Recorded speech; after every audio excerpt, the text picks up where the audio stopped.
Hey, what's going on, dudes?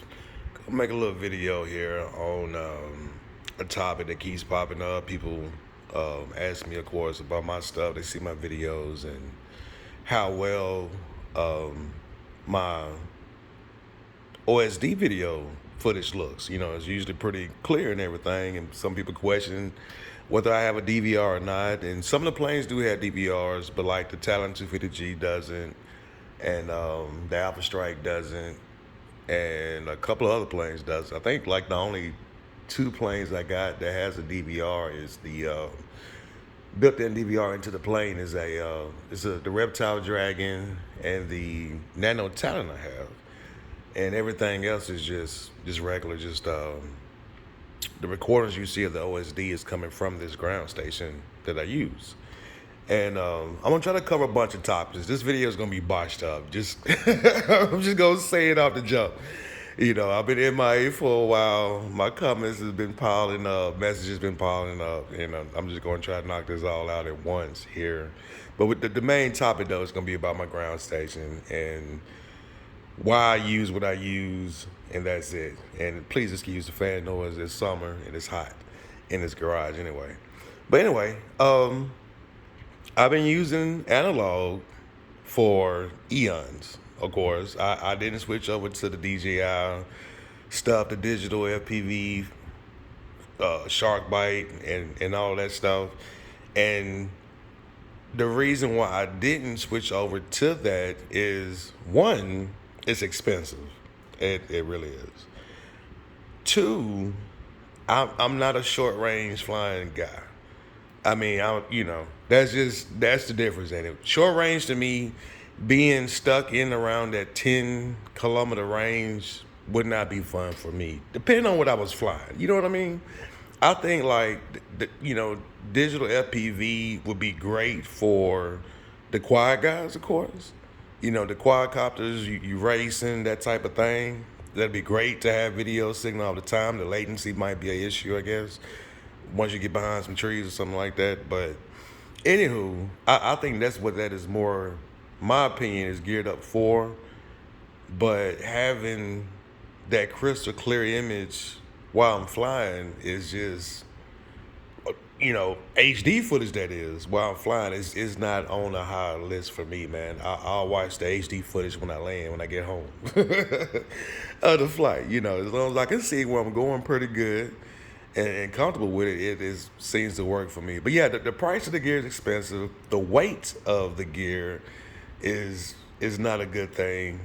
And again, I mean, I tend to fly out further than 10 kilometers or 15 kilometers most of the time. I like having full freedom.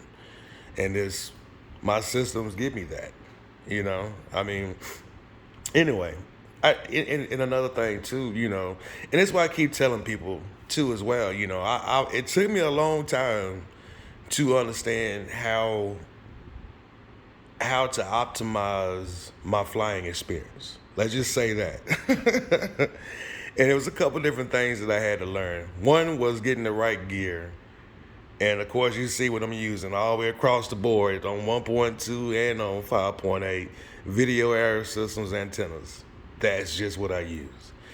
I know some of the antennas, I don't think you can even, you should be able to get all these, but these are all old school. The newer versions look different. They're, smaller and all that stuff. And they all work the same. But make sure that the antennas that's on the ground station matches your antennas that's on your plane or your quadcopter. That's really key. That's really, really key. And as far as using some of them all brand, like I hate to say it for some of you dudes. I know some of you dudes love it, man, but them Fox Air antennas but most of them antennas like that are crap, dude. I mean, step your game up. If you're gonna get some good video footage, clear footage while you're flying, you're gonna have to buy some actual legit older school companies like Video Area Systems. The other company out of Canada, I can't think the name of it to save my life. But anyway, it's a couple of good companies. I'll put it in the link description or something, who I actually buy my antennas from. There's only two companies. And I've tried a lot of different name brand antennas when I first started, which, of course, again, I know a lot of things have changed today. Some I may be missing out on some of the greatest stuff, I guess, you know. But anyway, again, this is what works for me. But doing that, of course, my ground station is overkill. It don't take no diversity setup like I have it on my 5.8 ground station. It don't take that. But that is just something that I did, of course, because I do long range. But something you guys might be noticing going right here, the SNN tracker, I took it off. Why? The telemetry that I can get, the range of telemetry with Crossfire that I can get right now currently, most of my planes has got Crossfire. I do have some Dragon Link, like on my Reptile Dragon, and on my Transformer, and on my Mini AR for some reason still has Dragon Link, but everything else is Crossfire. But anyway, the Crossfire telemetry range, even with a Moxon antenna on the old school nano receivers, it was like 3 miles. 3 miles worth of tracking with that guy, with the SNN antenna tracker, and it would stop working.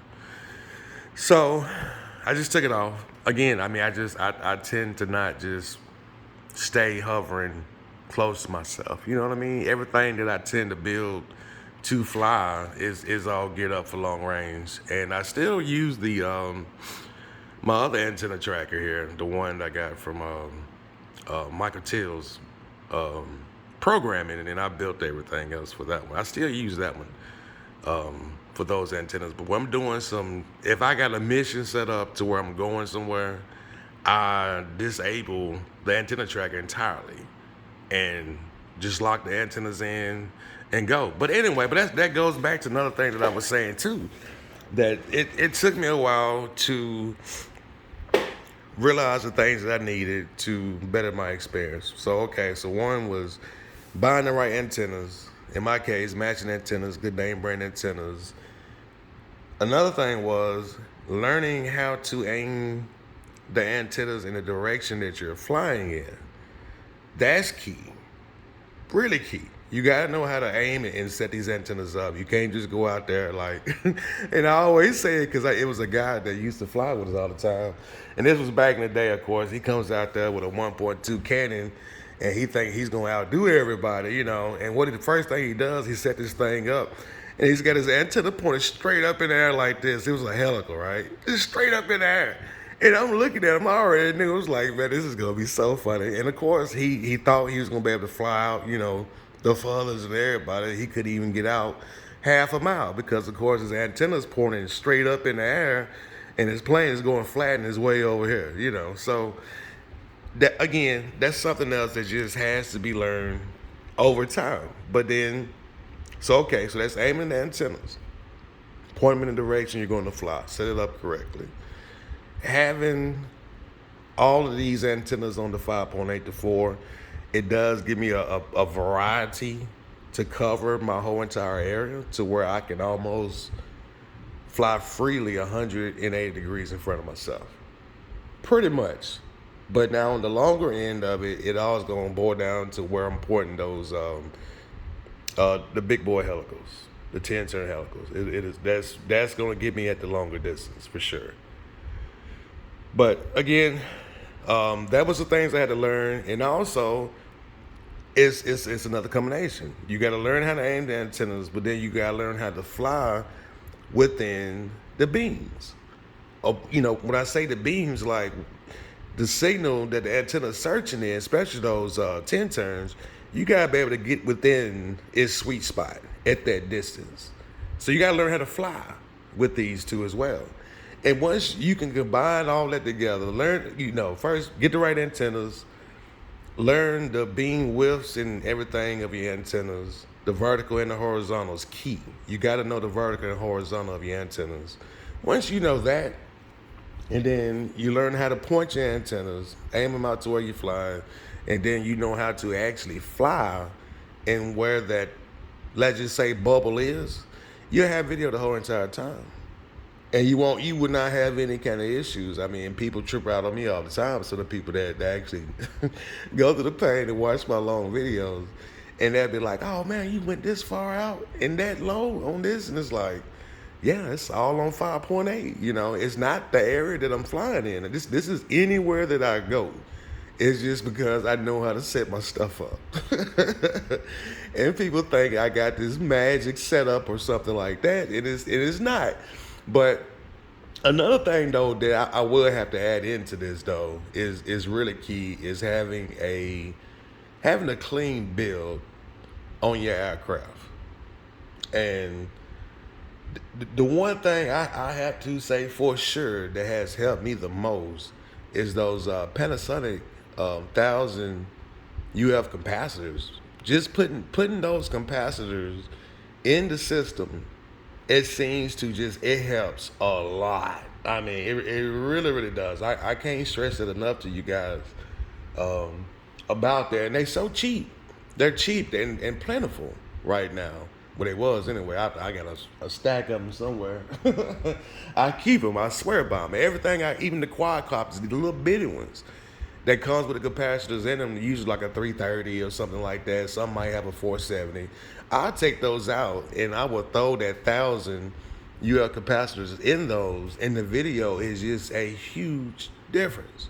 Is no loss in using those capacitors. It's really not. But anyway, but literally though, with every setup I got, is basically set up the same way in the planes. And that's another thing too. Good video transmitters is a huge thing.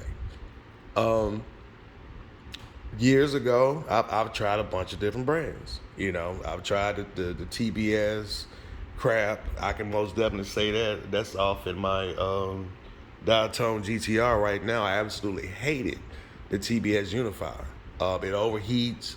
It's supposed to be at 800 milliwatts, I believe it is, but I swear it's not. I cannot go anywhere behind anything with that quad. It's got to be like down to like 25 milliwatts or something, man. I don't know. I mean, it's never been burnt up. I actually had 2 of them. But anyway,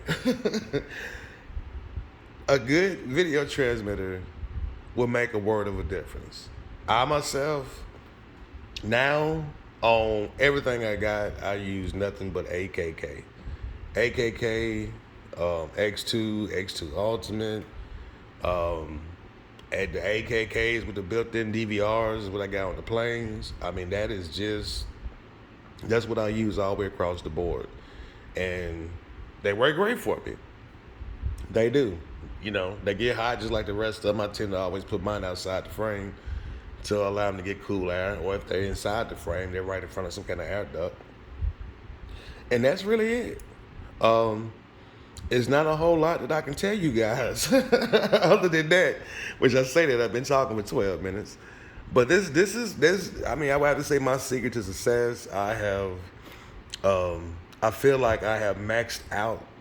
Well, I ain't gonna say maxed out. I have came to a max on range. I did go out 21 miles. I did that with the Reptile Dragon using 5.8. And at the 25-mile marker, the video was kind of looking like what you would see on 1.2 at a little bit of a distance. It was just kind of snowy looking. But you still can see, even at 21 miles on this setup that I got. So, compare that to what you see people doing on the digital FPV systems. You would never see anybody right now anyway going that kind of range comfortably with it. It's not going to happen, dudes. But again, that's to each his own. Everybody is different.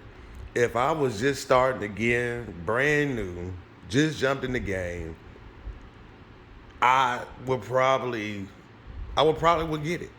I would probably do it and just be happy with my 10, 15 kilometers and call it a day. You know what I mean? With the planes and stuff like that. Until eventually, because eventually it would come, I would want to start to go further out.